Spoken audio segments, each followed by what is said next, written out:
Right.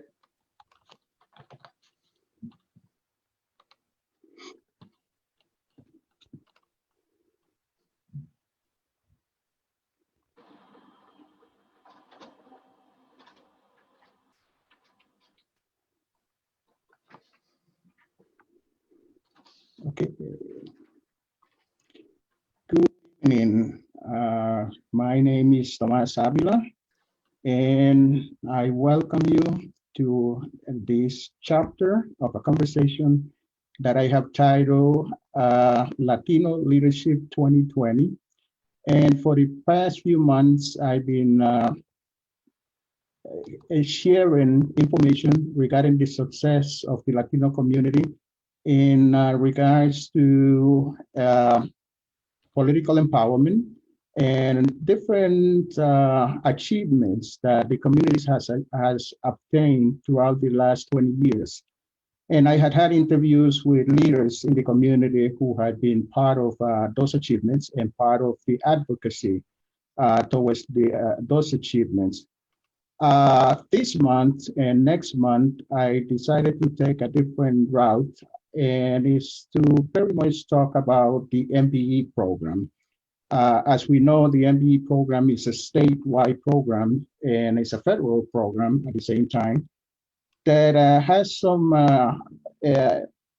benefits to the Latino business community.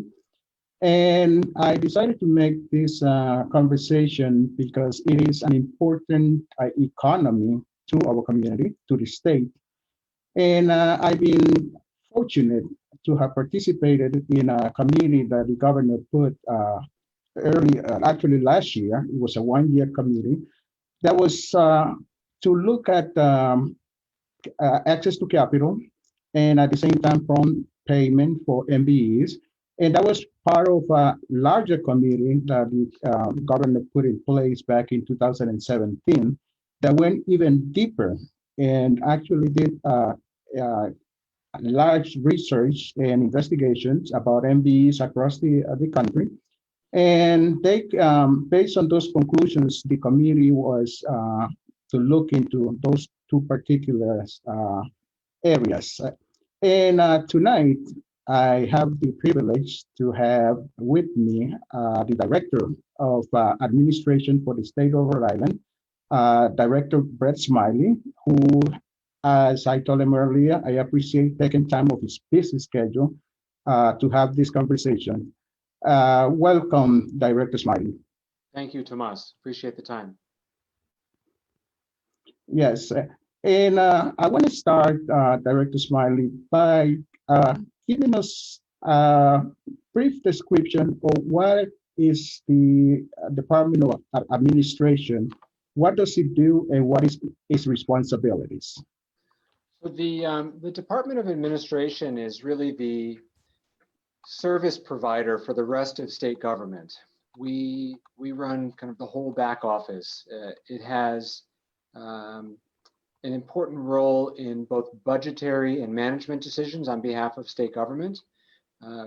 We have oversight over the following departments: the Office of Diversity, which we're going to talk about in detail tonight, the Law Department, which coordinates lawsuits against the state and contracting, Accounts and Control, which is where everything from employees getting paid to other payables to vendors to simply cash flow on behalf of the state to make sure the state manages its cash flow.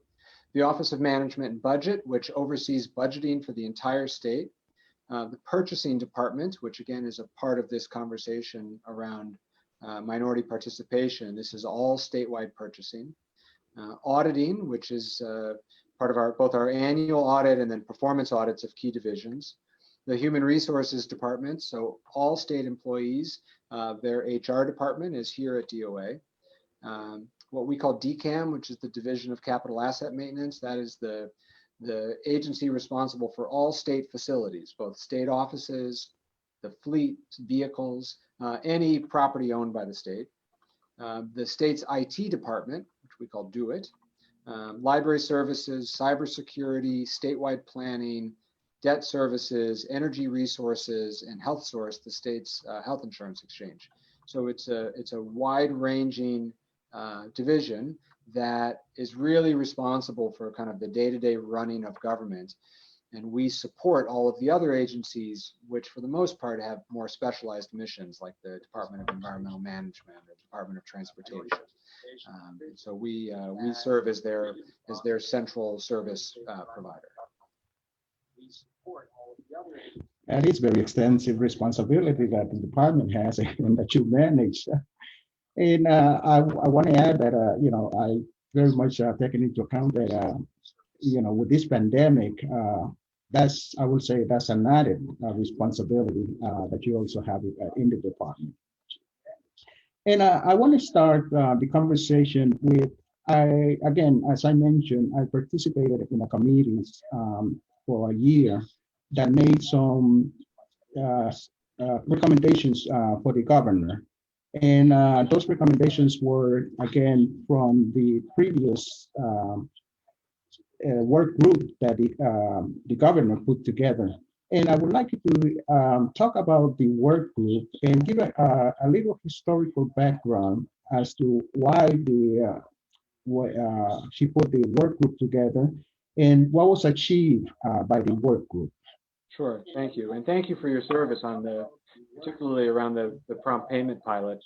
So the Rhode Island's Office of Diversity, Equity, and Opportunity, ODEO, is responsible for MBE, Minority Business Enterprise participation.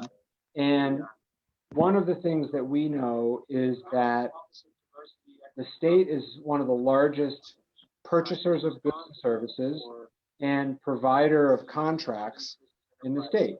And so as state government, not only do we have an obligation to make sure that state employees are diverse and represent the communities that they're serving, and that's part of the responsibility of ODEO. But the other part is to make sure that when we spend money as a state, our state contracts, we use the purchasing power, the budget power of the state to try to enhance and empower minority businesses. One of the key focuses around there is around construction. And so Governor identified the construction industry as a way in which we could do more to support minority contractors to grow, thrive, and flourish because of state opportunities. And so through an executive order, she formed a diversity in construction working group. It was co-chaired by John Sennett, who at the time was a senior executive at Gilbane, and Daryl Waldron of the East Indian Council.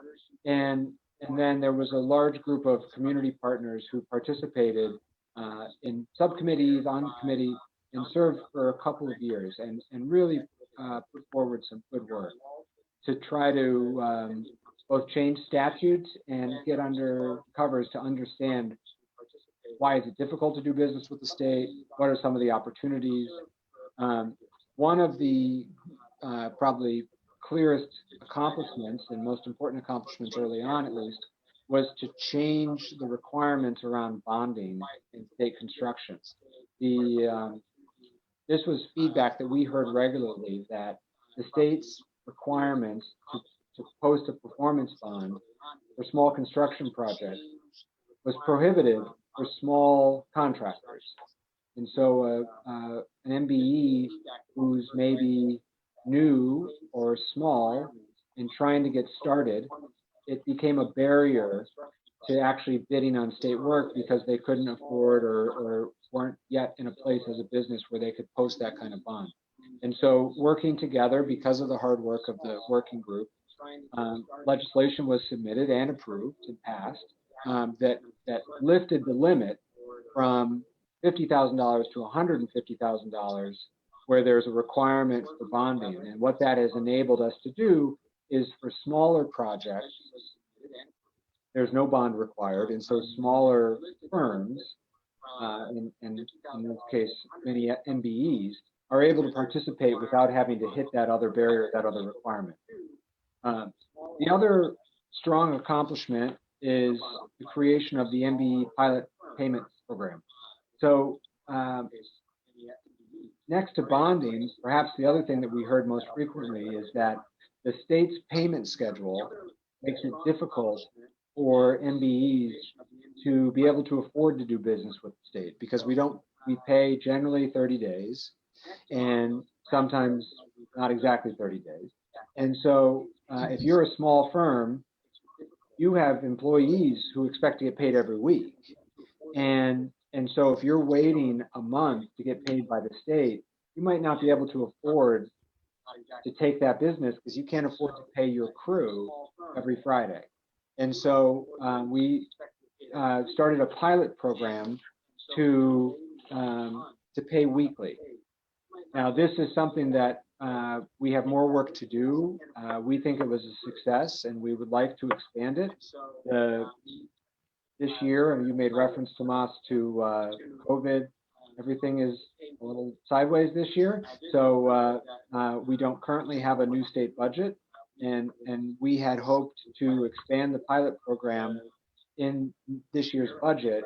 We don't have a budget currently, and so we remain committed to it, and we think it has been successful thus far. However, we are going to need to wait for some legislative action in order to take it further. But it's been excellent work that is the direction that we want to go to ensure that we're doing what we can to bring down barriers to encourage more participation. We are going to need to wait for some legislative action. Great, and thank you for the explanation. And the reason I wanted to have this conversation and start this way, because I am aware that there has been some positive changes that have taken place in the administration. And but as I have said to many of my partners in my networks, that when we speak about the NDE program, it tends to always be when there's an issue, or it tends to be that it's the negativity. But so part of what I wanted to highlight is these positive changes that have taken place. And in particular, because they've been intentional, it hasn't been reactionary. So this started like 3 years ago, and very much the intent has been there. And I've seen it, I have witnessed it. But I want the rest of the community and as many people to know that these changes have taken place and continue to take place. And so from that larger group, and again, they did great research, great investigation.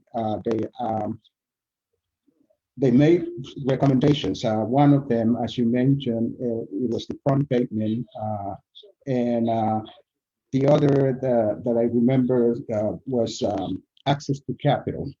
That was done actually this July of this year. Sure. And very much that was from the 1 year committee, the one that I served.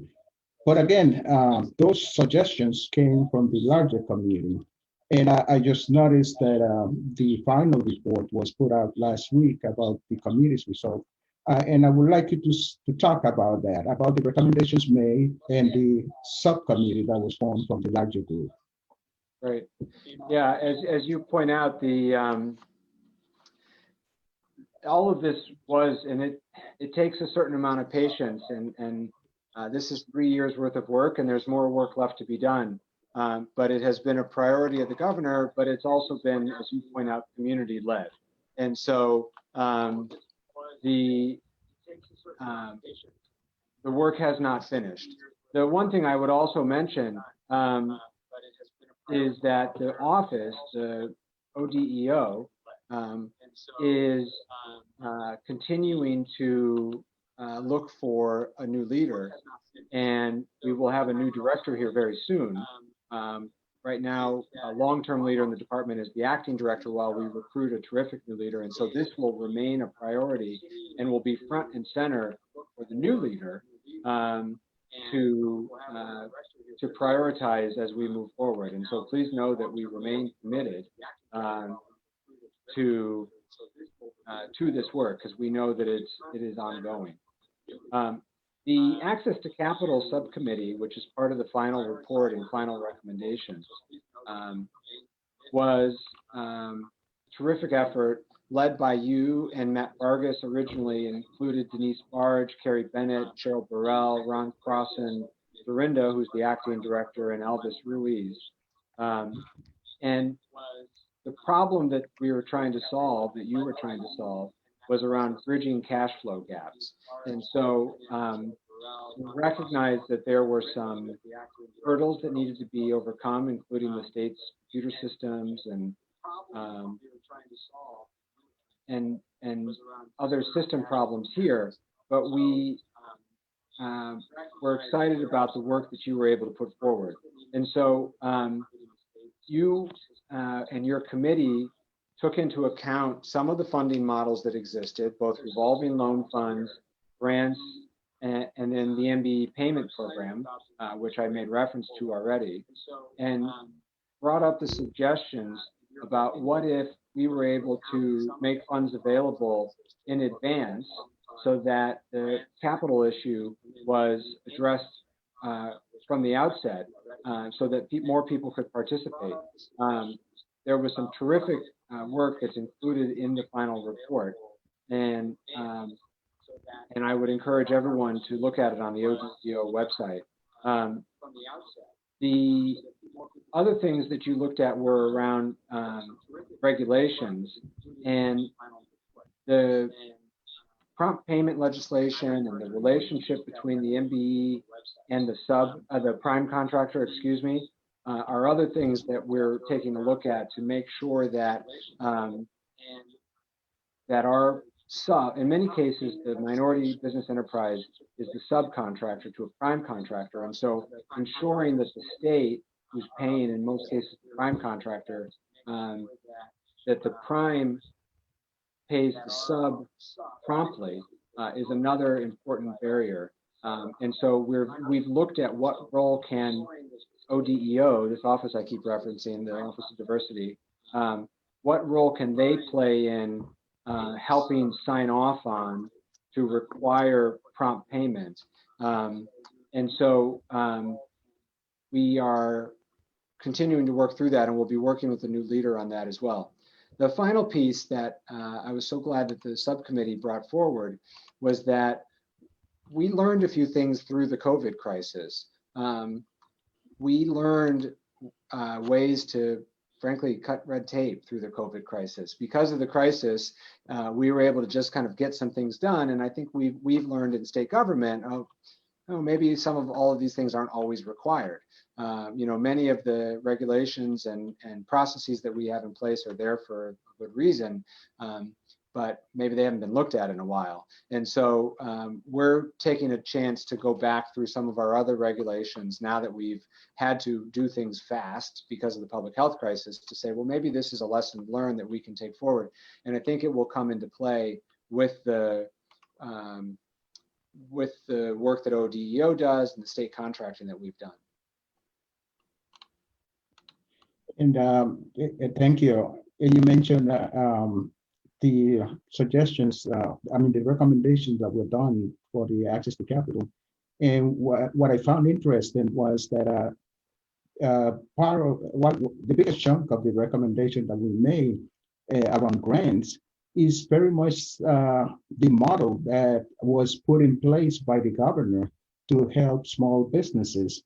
And I was very happy to see it because we made a recommendation, but obviously it was, in my opinion, validated by the process that was put in place.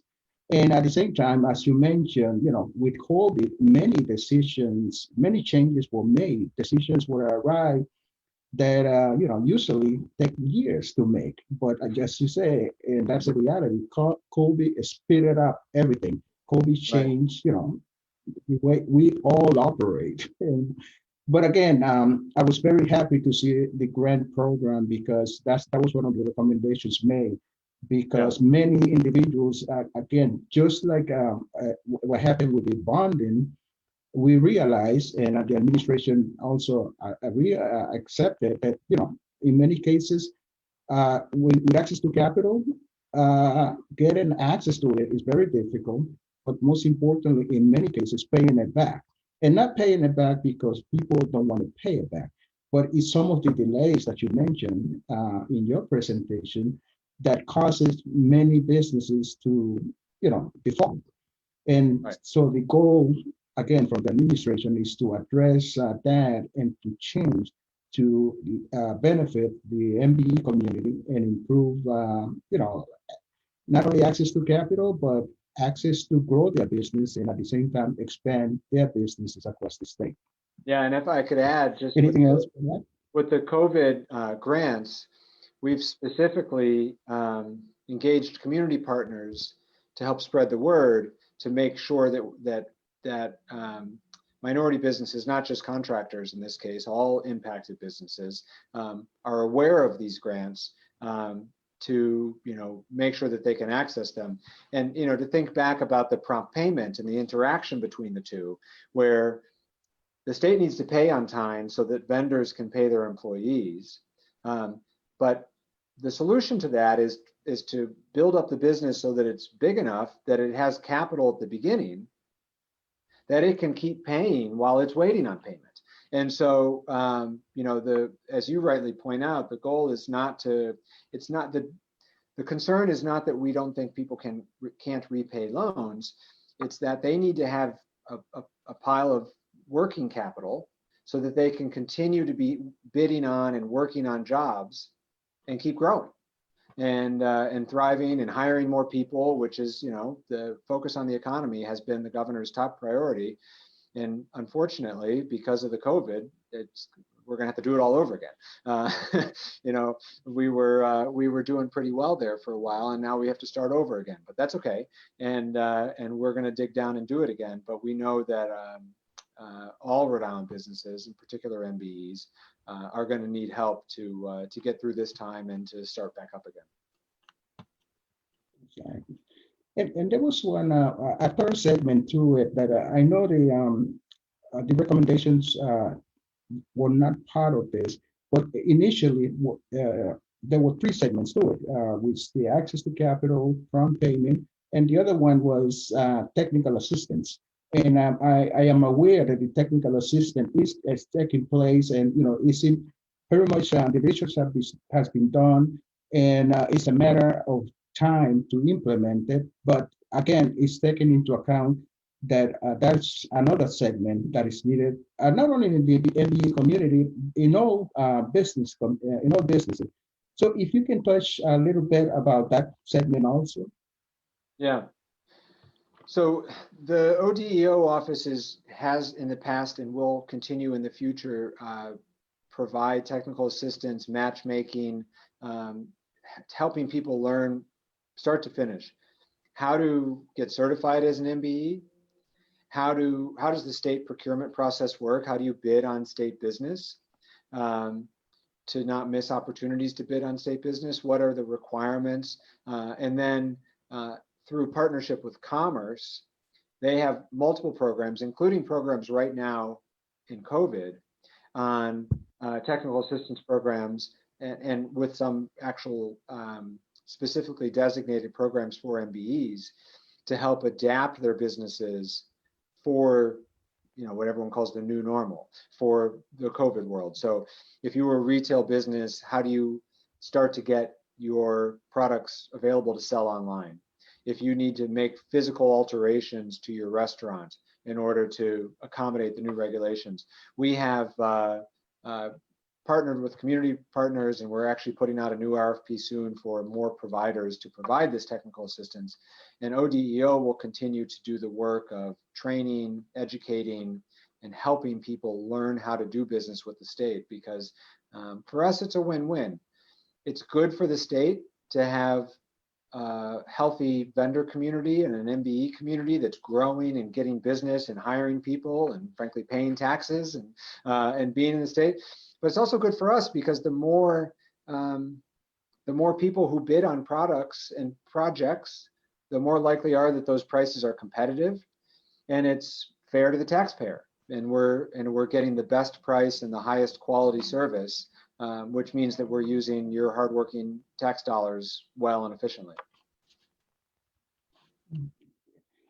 It definitely is a win-win situation. And again, I wanted to highlight the technical part because I am aware that it's happening, and I know some of the partners that you are working with who are doing an excellent job of reaching out to the communities and providing them not only technical support but moral support through this pandemic.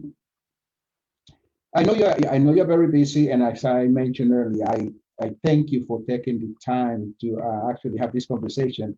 But we cannot leave COVID-19 out of the dialogue. And in particular, needless to say, there were some issues during COVID. Uh, I am aware, and we all understand that an emergency was declared by the governor to deal with COVID, which is still in place. And but even with that, there was um,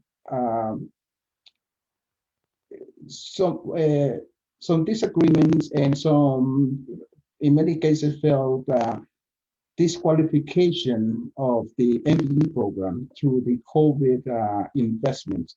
And I know that also there has been meeting with the legislation, with the joint committee, and there's been conversations with the administration regarding the MBA programs and the utilization of MBEs. Uh, can you put us up to date to that those conversations, those agreements that were made regarding MBE, and where does it stand now, and where does it goes from here? Yes, thank you. And I appreciate the opportunity to address this because this did get some attention. Back in March, when we were at the peak of the crisis and where we were moving very fast, we were encouraged by the federal government to build field hospitals, temporary hospitals, because we were afraid that our hospitals were going to overflow. And so in 4 weeks, we built two facilities, one at the convention center and one down in Cranston, to serve as overflow hospitals. Those were emergency procurements done in an emergency. And as a part of that emergency procurement, the MBE plan was not required. And that is unfortunate and not something that we wanted to do, but the speed was the most important thing at the time.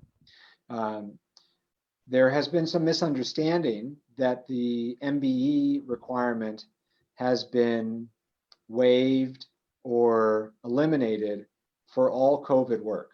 That is not true. The only waiver was with respect to the construction of those two hospitals at the time. And so I really appreciate both the legislature for giving us the opportunity to discuss this, particularly Senator Sandra Cano has raised this issue very effectively, and I appreciate her advocacy. And so we've been very clear that there is just as much work to be done in taking down the hospitals as there was in putting them up. And so when the time comes that the hospitals will be deconstructed, we're very clear that there will be a strong MBE component to that work. Additionally, this conversation has focused largely on construction, but we try to use MBEs in all state business and not just construction. And so throughout the crisis and with the federal money that we've received, we have spent hundreds of thousands of dollars worth of business with MBEs through the process on other things like cleaning services and product suppliers. And so while at one instance with regard to the construction of the hospitals did not have MBE participation, we will have a strong component in the deconstruction, and all of the other COVID spending has included strong participation from state MPA and MBE vendors. And again, thank you for clarifying. And I'm, because that was, again, it was very early and it was very fast, but there was some misunderstandings. And again, thank you for clarifying that It's not that it was, the MBE program is going to disappear. It was just based on the fast decisions that needed to be made at that point, and at the same time that it will continue on. And, that is still a priority for the governor and yourself. Again, I don't want to take too much of your time because I know you're very busy, but anything else that you would like to add before we end? Uh, the only thing I would add, and I've made reference to it, is we're going to have a new director soon. Governor Raimondo remains committed to all of the work that ODEO does, and I would ask that the community rally around and support our new director when he or she is appointed, which again I expect to be in the next couple of weeks. And we've got a lot of work ahead. The public health crisis is not over yet. We have to rebuild our economy. We are seeing, historically high unemployment numbers, and so we know that when we rebuild Rhode Island's economy, we're going to have to rebuild it to make sure that every member of the community benefits from our rebound, and that means working closely with our MBE community and businesses of color throughout Rhode Island. And so just know that we remain committed to that, and that's Governor and my vision for what a successful rebound will look like, which is what we're entirely focused on.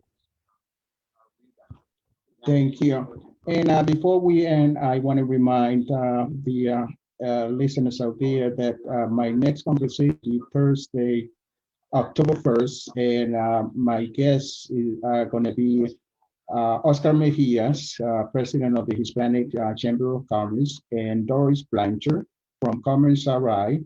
And we are going to continue the NDE conversation from the point of view of the chamber and its membership, and Commerce, who very much implements a lot of the decisions that are made at the administration level. Director Smiley, thank you once again for taking time of your busy time for this conversation. I really appreciate it. And, thank you for all the clarifications that you have made, and look forward to having another conversation in the future. Thank you. Me too, Tomas. I look forward to seeing you in person one of these days soon. No, definitely. We got to make sure of that. Bye-bye. Have a good night. Bye-bye. Yeah.